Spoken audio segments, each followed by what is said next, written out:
नमस्कार स्वागत करुछु आज कार्यक्रम को दर्शक बंधु आम केंद्र सरकार कृषि मंत्रालय अधीन एक नूतन अभियान प्रचलन करुछंती जार ना है खेत बचाओ अभियान आउ यार मुख्य उद्देश्य है अत्यधिक रासायनिक सार प्रयोग को रोकवा एवं जैविक सार प्रयोग को प्रोत्साहन देवा ता सहित वैज्ञानिक पद्धति किभली आम चाषी भाई भौणी माने कृषि कार्य करें से विषय सविशेष तथ्य प्रदान करवा एवं यार आउ एक महत् उद्देश्य है एक मुख्य नारा है माटी बंचिले चाष बंचिब एही नारा को आमे घरे घरे ग्रामांचल स्तर में पहुँचाइबा तेबे आसंतु माटी बंचिले कृषि बंचिब एही नारा को आमे ग्रामांचल में घरे घरे पहुँचाइबा सहित आरंभ करबा आमर कार्यक्रम कृषि दर्शन।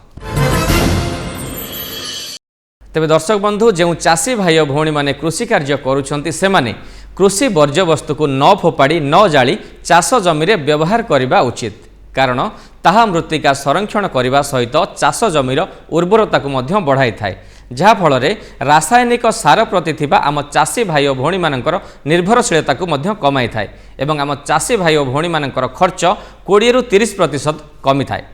तबे आसंतु ए उपरे कार्यक्रम टिए देखिबा कृषि वर्ज्यवस्तुर सठिक व्यवहार।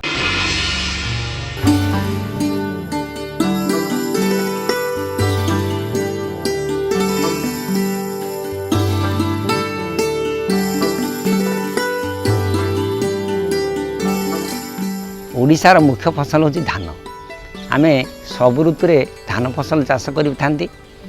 वर्षा दिने प्राय समस्त जमी रे धान फसल होता है। राज्यर 42 ରୁ 44 लक्ष हेक्टर जमी रे प्रतिवर्ष धान फसल होची।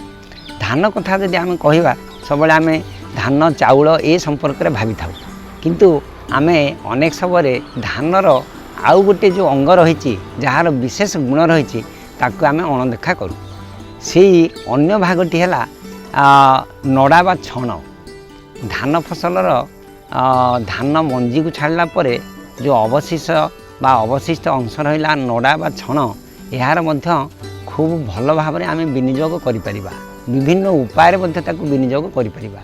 चाषी भाईटे ये संपर्क टे सचेतन हेले सेथिरु मध्य बिक्री करी से अनेक लाभवान हो पारंता। आमे छण बा नड़ा को गोखाद्य हिसाब से व्यवहार करें तेणु काटिला बेले माटी न पकईकी फसल को सीधा थिला बेले पाकल फसल को काटिले तार गुणवत्ता भल रहे इथिरे माटी लगी न था तेणु यह एक भल गोखाद्य हिसाब से व्यवहार हो पार एवं यहाँ को बिक्री करी चाषी भाईटे लाभवान हो पार। द्वितीय यही नड़ा को आम छतु चाष भल भाव में व्यवहार कर छतु चाषर मूल उपादान होची नड़ा तेणु पाଳ छतु पाई नड़ा निहाती दरकार। छतु जो माने उत्पादन करुचंती निश्चित भाव में नड़ार गुण संपर्क में से माने उपलब्धि करिथिबे तेणु जो छतु चाषीटे नड़ार आवश्यक हुए सी धान चाषी पाखक धाई आसता तेणु धान चाषी नड़ा को एणे तेणे न पकईकी छतु चाषी को बिक्री करवा दरकार। तापरे यही नड़ा को विनियोग करी एबे आधुनिक पद्धति रे आमे इंधन पाई परिबा नड़ा को पचई सेतिरु प्रक्रियाकरण कले सेतिरु आमे इथेन आ मिथेन इत्यादि आमे पाई परिबा जहाँ को कि आमे गाड़ीर इंधन हिसाब रे व्यवहार करि परिबा। पेट्रोल आ डीजेल परिवर्तन यह खूब सफल हबार परीक्षा करी देखा जायछि। एई जो इंधन सृष्टि करिबा बा आमर अनेक गुड़े जैविक पदार्थ सृष्टि करि परिबा जहाँ कि खूब मूल्यवान एवं ये नड़ारू एगुड़िक प्रस्तुत हो पार। यह मध्य आस्ते आस्ते तार प्रसार लाभ कलानी एवं वैज्ञानिक पद्धतिर सिद्धांतीकरण हो गलानी तेणु ये नड़ा उपरे आहुरी निश्चित भाव में चाहिदा तार बढ़िबो। तापर सबुठारु बड़ कथा है नड़ा को आम खत हिसाब से व्यवहार कर यह एक उत्कृष्ट खतर गोटे उपादान। आम जिया खत प्रस्तुत कले नड़ार आवश्यकता रही साधारण भाव में खत जदि आम प्रस्तुत करवा से तार आवश्यकता रही गोबर गाईर मूत्र बा पशु जो गृहपालित पशु पक्षी रही से अवशेष सहित नड़ा को मिसई आम उत्कृष्ट खत प्रस्तुत कर आजिकाली जैविक कृषि पारंपरिक कृषि एवं प्राचीन कृषि उपरे जो प्राधान्य दि जाउछि सेथिरे नड़ारू प्रस्तुत खतर मूल्य निश्चित भाव में बहुत अधिक खूब यथेष्ट सुतरां आमे नड़ाटी को अणदेखा नक धान चाषी भाई मानू मोर अनुरोध से माने नड़ार जत्न नियंतु एवं ताकू जोटा एते प्रकार आलोचना भितर जो प्रकार सुविधा होउची सी प्रकार अनुसार नड़ाटी को व्यवहार करंतु नड़ा को मध्य आमे जदि खेतरे माटी रे बतर थिबा अवस्था रे ताकू छोट खंड करी मिसई दे परिबा ताहाले माटीर उर्वरा शक्ति मध्य वृद्धि रे सहायक होता है आमे जो कियारी धान अमल कले से जमी रे आमे नड़ा को जदि मिसई दे परिबा हल करिकी सेथिरे मिसई दे परिबा ताहाले माटी को अनेक परिमाण रे बा प्रचुर परिमाण रे पोटास सार मिलता है नड़ारे अनेक परिमाण पोटास थाए तेणु से पोटास सार जबखारजान फस्फरस समस्त प्रकार खाद्य उपादान पुणी माटी को फेरी जाए जहाँफल कि माटीर उर्वरा शक्ति बढ़ी थाए तेणु फसलर अवशेष हिसाब से बा धान फसलर अवशेष हिसाब से नड़ा को आमे माटी रे मिसई खत मध्य करि परिबा ता छड़ा ताको काटी सारा पर घरे मध्य आनिकी विभिन्न समय खत गदारे ताको मध्य खत हिसाब से व्यवहार करि परिबा ता छड़ा अनेक समय नड़ा आमर मंजी जो धान बिहन तली पका जाए ओदा करी गजा करी पका जाए सेतेबेले आमे नड़ा को आच्छादीकरण हिसाब से मध्य व्यवहार करूँ तेणु नड़ार जेहेतु विविध व्यवहार अच्छी एवं तार उचित व्यवहार जदि आमे करिबा निश्चित भाव में नड़ार मूल्य मध्य बढ़िबो तार व्यवहारिक उपयोगिता बढ़िबो चाषी भाई ताको बिक्री करी धान को बिक्री करी पैसा पाइला भली नड़ा को बिक्री करी मध्य पैसा पाई पारि तेणु धानर नड़ा को बा धानर अवशेष को आमे ठीक भाव में सुविनियोग करवा उचित। दर्शक बंधु केवल कठिन परिश्रम कले जे सफलता मिले ता नुहे कृषि कार्य सफलता पाइबाकु हेले कठिन परिश्रम सहित उन्नत ज्ञानकौशल एवं वैज्ञानिक पद्धतिर मध्य आवश्यकता रही तेबे आसंतु उन्नत ज्ञानकौशल वैज्ञानिक कृषि यंत्रपाति एवं कठिन परिश्रम करी सफलता पाइथिबा जणे चाषी भाई को भेटिबा।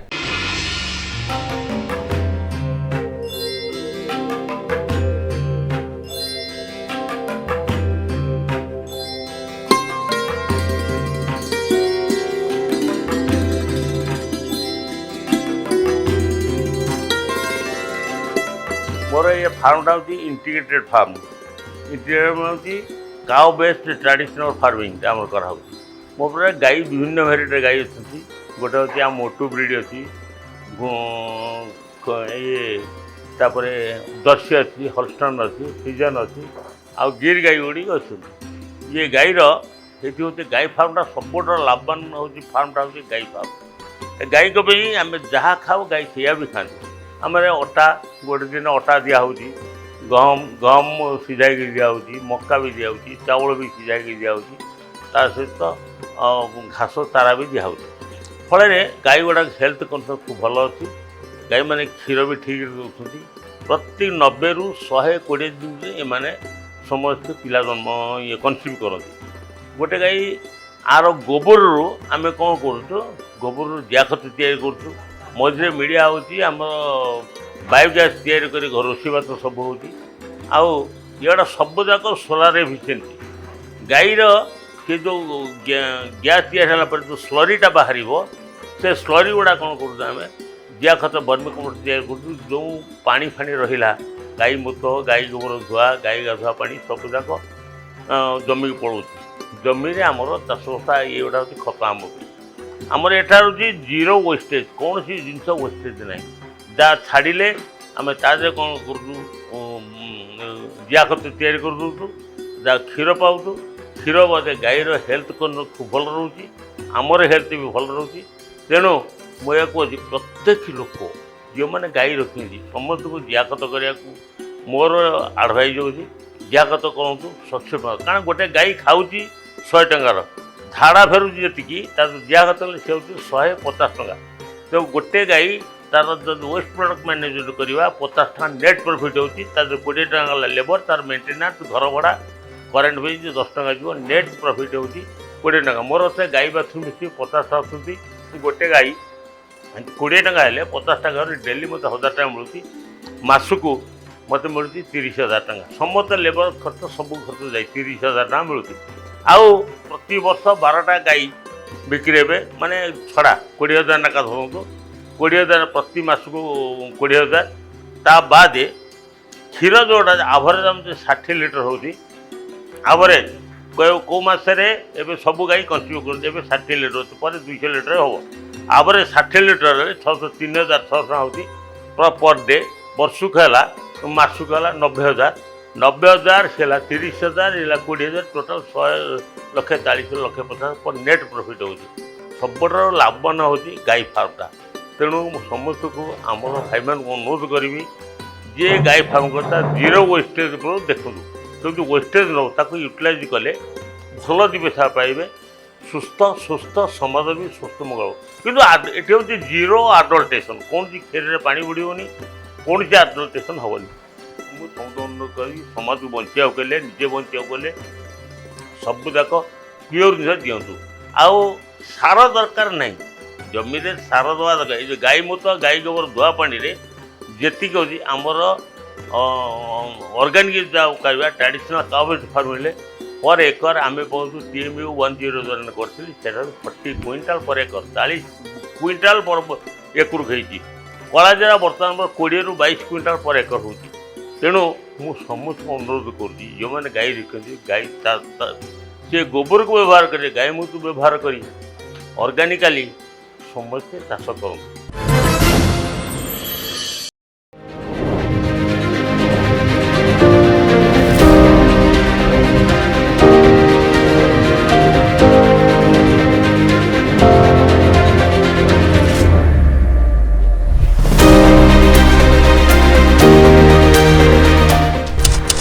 गरीब और वंचित के उत्थान का संकल्प, सबका साथ सबका विकास का मंत्र, गरीब कल्याण, गरीब की सेवा, उसके जीवन में बेहतरी, देश का विकास, देश के संसाधन आखिरी व्यक्ति तक बिना किसी भेदभाव पहुंचे, ये हमारी सरकार की सबसे बड़ी प्राथमिकता रही है।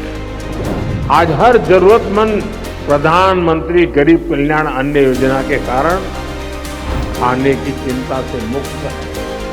25 करोड़ गरीबी को परास्त करने में सफल। आज हर गरीब और बुजुर्ग आयुष्मान योजना के कारण इलाज की चिंता से मुक्त है। 12 करोड़ शौचालयों के निर्माण का अभियान उन गरीब लोगों के जीवन में गरिमा लेकर के आया। आज हर गरीब PM आवास योजना के कारण अपने पक्के घर की चिंता से मुक्त हो रहा है। 4 करोड़ गरीबों को पक्के घरों ने गरीबों को नए सपने देखने का साहस दिया। आज जल जीवन मिशन योजना के कारण गांव-गांव में पानी की समस्या का समाधान हो रहा है। 57 करोड़ जनधन बैंक खातों ने उन लोगों का फाइनेंशियल इंक्लूजन किया। गरीबों को शक्ति देने के लिए, गरीबों के सशक्तिकरण के लिए जितना काम हमारे कार्यकाल में हुआ है, हमारी सरकार के द्वारा हुआ है, इतना पहले कभी नहीं हुआ। उनकी रिस्क टेकिंग कैपेसिटी बढ़ाई है। सबका साथ सबका विकास का मंत्र, सेवा की ये भावना आज ये सरकार की नीति भी है और निष्ठा भी है। और मुझे मेरे देश के गरीबों पर भरोसा है, उनके सामर्थ्य पर भरोसा है। अगर अवसर मिल जाए ना तो वो हर चुनौतियों को पार कर सकता है।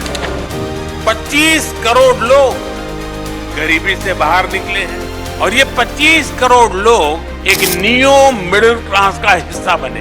ये नए सपनों के साथ आगे बढ़ रहा है, हमारी इकोनॉमी में कंट्रीब्यूट कर रहा है। इससे पूरी दुनिया को ये संदेश मिला है, डेमोक्रेसी कैन डिलीवर।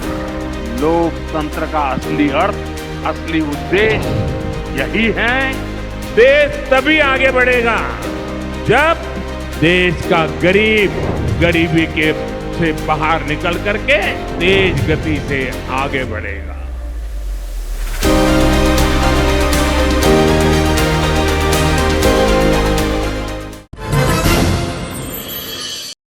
तेज दर्शक बंधु कृषि जगत में प्रतिदिन किछि ना किछि परिवर्तन घटुची। नूतन ज्ञानकौशल उन्नत कृषि जंत्रपाति मान उद्भावन होउछे एवं तार सविशेष विवरणी एवं ताहार व्यवहार आम चाषी भाई और भौणी माने जानिबा असंभव। जार सविशेष विवरणी आमे आम कार्यक्रम कृषि खबर माध्यम आम चाषी भाई और भौणी मान निकट में पहुंचाई थाउ। तेबे आसंतु नजर पकाइबा कौन रही आजिर कृषि खबर। प्रधानमंत्री मत्स्य किसान समृद्धि सहयोजना हेउछि प्रधानमंत्री मत्स्य संपद योजना अंतर्गत एक केंद्रीय उपयोजना। यार मुख्य उद्देश्य असंगठित मत्स्य क्षेत्र को संगठित करने एवं मत्स्यजीवी माछ चाषी एवं क्षुद्र उद्योगी को आर्थिक एवं प्रजुक्तिगत सहायता जोगाई देबा। योजनार प्रमुख लक्ष्य मत्स्यजीवी और माछ चाषी को डिजिटल परिचय पत्र प्रदान, सहजरे बैंक ऋण और कार्य मूलधन सुविधा, बीमा सुरक्षा जोगाई देबा, कार्यदक्षता आधारित आर्थिक प्रोत्साहन, मत्स्य क्षेत्र में आधुनिकीकरण एवं डिजिटालीकरण, मत्स्यजीवी माछ विक्रेता एवं उद्योगी माननकु जातीय मत्स्य डिजिटल प्लेटफॉर्म रे पंजीकरण करा जाई एक विशेष डिजिटल परिचय प्रदान करा जाए। जल चाष क्षतिर सुरक्षा पाए बीमार सुविधा, बीमा प्रीमियम उपरे 40% पर्यंत अनुदान, बैंक योग्य प्रकल्प रिपोर्ट प्रस्तुत कले 3000 रु 5000 पर्यंत अनुदान, जल चाष पाए प्रति हेक्टर 25,000 टंकार सहायता, सर्वाधिक 4 हेक्टर पर्यंत अर्थात 1 लाख टंका पर्यंत सहायता रही। सहजरे संस्थागत ऋणर प्राप्ति, कार्य मूलधन सुविधा, मत्स्य उद्यम विकास पाई आर्थिक सहायता, ऑनलाइन पंजीकरण करिबा पाई nfdf.gov.in जातीय मत्स्य डिजिटल प्लेटफॉर्म NFDP माध्यम रे आवेदन करि परिबे। CSC माध्यम रे निकटस्थ कॉमन सर्विस सेंटर बा CSC केंद्र को जाई मध्य ऑनलाइन आवेदन करि परिबे। योजनार कार्यकाल एही योजना 2023-24 रु 2026-27 पर्यंत 4 वर्ष पाई कार्यकारी हेउअछि। System of rice intensification SRI बा श्री हेउछि धान चाषर एक आधुनिक और जलवायु स्मार्ट पद्धति जहाँ धान उत्पादन को 20% रु 50% पर्यंत बढ़ाइबा सहित बिहनर आवश्यकता को 80 रु 90% एवं जल व्यवहार को 25 रु 50% पर्यंत कमाई थाए। एही पद्धति रे गछ, माटी, जल और पोषक तत्वर सठिक परिचालना माध्यम रे मूलर विकास और मृत्तिकार जीवाणु क्रियाकलाप को वृद्धि करा जाई पारे। चारा गुडी को साधारणतः 10 रु 15 दिन बयस रे 2टी पत्र थिबा अवस्था रे सतर्कतार सहित रोपण करा जाए। यह मूलर शीघ्र विकास को सहायता करे। प्रत्येक गड़े केवल गोटे चारा लगा जाए। यह मूल मध्य प्रतिस्पर्धा कमाई गछर सुस्थ वृद्धि और अधिक कुशी बाहरिबा को सहायता करिथाए। चारा गुडी को साधारणतः 25 सेंटीमीटर लंब एवं 25 सेंटीमीटर प्रस्थ वर्ग आकार रे रोपण करा जाए। एथिरे पर्याप्त सूर्यालोक और वायु चलाचल होई गछ शक्तिशाली होइथाए। पारंपरिक पद्धति रे खेत को सब बेले पानी रे बुड़ाई रखा जाए, किंतु श्री पद्धति रे माटी को केवल आर्द्र रखा जाए। आवश्यक समय रे मात्र जलसेचन करा जाए, जहाँ माटी रे ऑक्सीजन प्रवेश को बढ़ाई जाए। भर्मी कंपोस्ट और अन्यान्य जैविक सार व्यवहार को प्रोत्साहन दिया जाई थाए। रोटारी वीडर व्यवहार करी घास को माटी रे मिसा जाए, जहाँ मृत्तिकार वायु चलाचल एवं उर्वरता को वृद्धि करे। मूल और कुशीर उन्नत विकास हेतु प्रति गछरे अधिक धान सीसा बाहरी थाए। पारंपरिक धान चाष तुलन में बहुत कम पानी आवश्यक हुए। बिहन व्यवहार को 80 रु 90% पर्यंत कमाई दे थाए। कम बिहन, कम पानी और संतुलित सार व्यवहार जोगु कम खर्च होई थाए।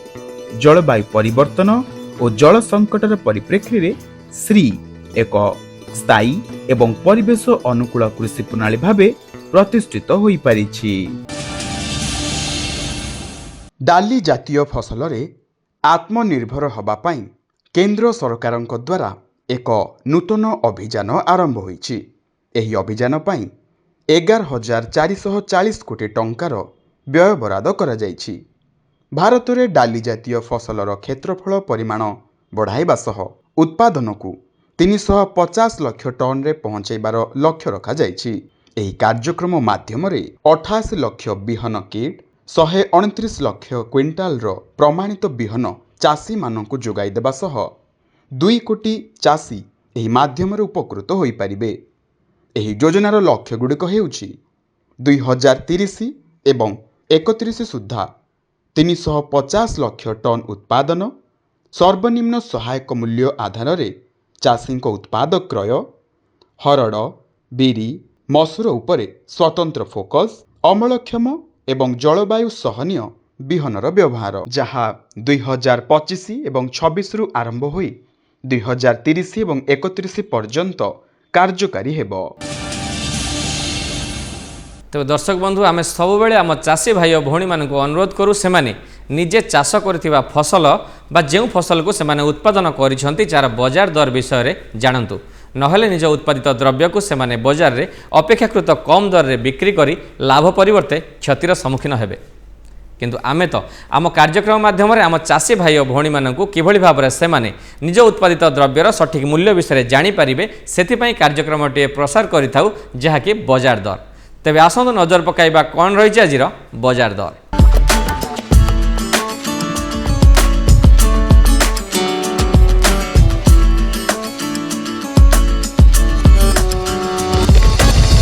ବାଇଗଣର କ୍ୱିଣ୍ଟାଲ ପିଛା ବଜାର ଦର କାମାକ୍ଷନଗରଠାରେ ସର୍ବନିମ୍ନ 5,000 ଟଙ୍କାରୁ ସର୍ବାଧିକ 5,100 ଟଙ୍କା, ବୌଦ୍ଧ ବଜାରରେ ସର୍ବନିମ୍ନ 2,000 ଟଙ୍କାରୁ ସର୍ବାଧିକ 3,000 ଟଙ୍କା, ସୁନ୍ଦରଗଡ଼ଠାରେ ସର୍ବନିମ୍ନ 1,500ରୁ ସର୍ବାଧିକ 1,800 ଟଙ୍କା, ବରଗଡ଼ଠାରେ ସର୍ବନିମ୍ନ 1,600ରୁ ସର୍ବାଧିକ 2,000 ଟଙ୍କା ମଧ୍ୟରେ ରହିଛି। କଖାରୁର କ୍ୱିଣ୍ଟାଲ ପିଛା ବଜାର ଦର କନ୍ଧମାଳଠାରେ ସର୍ବନିମ୍ନ 900 ଟଙ୍କାରୁ ସର୍ବାଧିକ 1,100 ଟଙ୍କା, ନରସିଂହପୁରଠାରେ ସର୍ବନିମ୍ନ 2,000 ଟଙ୍କାରୁ ସର୍ବାଧିକ 3,000 ଟଙ୍କା, ଖୁଣ୍ଟବନ୍ଧଠାରେ ସର୍ବନିମ୍ନ 850 ଟଙ୍କାରୁ ସର୍ବାଧିକ 1,000 ଟଙ୍କା ଏବଂ ନୀଳଗିରିଠାରେ ସର୍ବନିମ୍ନ 1,250ରୁ ସର୍ବାଧିକ 1,300 ଟଙ୍କା ମଧ୍ୟରେ ରହିଛି। ତେବେ ଦର୍ଶକ ବନ୍ଧୁ, ବନ୍ୟା, ବାତ୍ୟା ଓ ମରୁଡ଼ି ଭଳି ପ୍ରାକୃତିକ ଦୁର୍ବିପାକ ଆମ ଚାଷୀ ଭାଇଟିର ଅଣ୍ଟା ଭାଙ୍ଗିଦିଏ। ଯେଉଁ ଚାଷୀ ଭାଇ ଓ ଭଉଣୀମାନେ କୃଷି କାର୍ଯ୍ୟ କରୁଛନ୍ତି ସେମାନେ ନିଜକୁ ଏବଂ ଏହି ବନ୍ୟା, ବାତ୍ୟା ଓ ମରୁଡ଼ି ଭଳି ପ୍ରାକୃତିକ ଦୁର୍ବିପାକରୁ ନିଜ ଫସଲକୁ ସୁରକ୍ଷିତ ରଖି କୃଷି କାର୍ଯ୍ୟ କରିବାକୁ ହେଲେ ପାଣିପାଗ ସମ୍ପର୍କୀୟ ସୂଚନା ସେମାନଙ୍କ ନିକଟରେ ରହିବା ନିହାତି ଆବଶ୍ୟକ। ସେଥିପାଇଁ ତ ଆମେ ଆମ କାର୍ଯ୍ୟକ୍ରମରେ ସ୍ଥାନ ଦେଇଥାଉ ପାଣିପାଗ ସମ୍ପର୍କୀୟ ସୂଚନା। ତେବେ ଆସନ୍ତୁ ଜାଣିବା କ'ଣ ରହିଛି ଆଜିର ପାଣିପାଗ ସମ୍ପର୍କୀୟ ସୂଚନା। ଅନୁମାନ କରାଯାଉଛି ଓଡ଼ିଶାର କେତେକ ଜିଲ୍ଲାରେ ହାଲୁକାରୁ ମଧ୍ୟମ ଧରଣର ବର୍ଷା କିମ୍ବା ବଜ୍ରପାତ ହେବାର ସମ୍ଭାବନା ରହିଛି। ଆଜିର ତାପମାତ୍ରା ଫୁଲବାଣୀଠାରେ ସର୍ବନିମ୍ନ 26 ଡିଗ୍ରୀ ସେଲସିୟସରୁ ସର୍ବାଧିକ 34 ଡିଗ୍ରୀ ସେଲସିୟସ, ନିମାପଡ଼ାଠାରେ ସର୍ବନିମ୍ନ 29 ଡିଗ୍ରୀ ସେଲସିୟସରୁ ସର୍ବାଧିକ 34 ଡିଗ୍ରୀ ସେଲସିୟସ, କୋରାପୁଟଠାରେ ସର୍ବନିମ୍ନ 24 ଡିଗ୍ରୀ ସେଲସିୟସରୁ ସର୍ବାଧିକ 31 ଡିଗ୍ରୀ ସେଲସିୟସ ଏବଂ ପାରାଦୀପଠାରେ ସର୍ବନିମ୍ନ 29 ଡିଗ୍ରୀ ସେଲସିୟସରୁ ସର୍ବାଧିକ 35 ଡିଗ୍ରୀ ସେଲସିୟସ ମଧ୍ୟରେ ତାପମାତ୍ରା ରେକର୍ଡ କରାଯାଇଛି। ତ ଦର୍ଶକ ବନ୍ଧୁ, ଆମେ ଆମ ଚାଷୀ ଭାଇ ଓ ଭଉଣୀମାନଙ୍କ ସହିତ ସିଧାସଳଖ ଯୋଡ଼ି ହୋଇ ସେମାନଙ୍କର ସମସ୍ୟାର ସମାଧାନ କରିବା ପାଇଁ ସବୁ ସପ୍ତାହରେ ପ୍ରସାର କରିଥାଉ ଫୋନ୍ ଇନ୍ର କାର୍ଯ୍ୟକ୍ରମ। ଏ ସପ୍ତାହରେ ମଧ୍ୟ ଫୋନ୍ ଇନ୍ର କାର୍ଯ୍ୟକ୍ରମ ରହିଛି ଏବଂ ଏ ସପ୍ତାହରେ ଫୋନ୍ ଇନ୍ର ବିଷୟବସ୍ତୁ ରଖାଯାଇଛି ତୈଳବୀଜ ଫସଲ ଚାଷ ଓ ସରକାରୀ ପ୍ରୋତ୍ସାହନ। ଏ ବିଷୟରେ ଅଧିକ ଜାଣିବା ପାଇଁ ଆପଣ ଆମକୁ କଲ୍ କରିପାରିବେ। ଆମକୁ କଲ୍ କରିବାର ନମ୍ବରଟି ହେଲା 0674 2300 139। ଦର୍ଶକ ବନ୍ଧୁ, ଆଶା କରୁଛୁ ଆଜିର କାର୍ଯ୍ୟକ୍ରମଟି ନିଶ୍ଚିତ ଭାବରେ ଆପଣଙ୍କୁ ଭଲ ଲାଗିଥିବ। आजिर कार्यक्रम किभଳି लागिला आपणक मतामत आमको पत्र द्वारा जणांतु। आम ठिकणा कृषि दर्शन दूरदर्शन केन्द्र भुवनेश्वर पोस्ट सैनिक स्कूल आम पिन 751005 आम इमेल आईडी kdbbsr@hotmail.com। दर्शक बंधु आज तो समय हो जाए आपण मानकठू विदाय नबार पुणी देखा आगामी अध्याय से जाए विदाय दिंतु नमस्कार।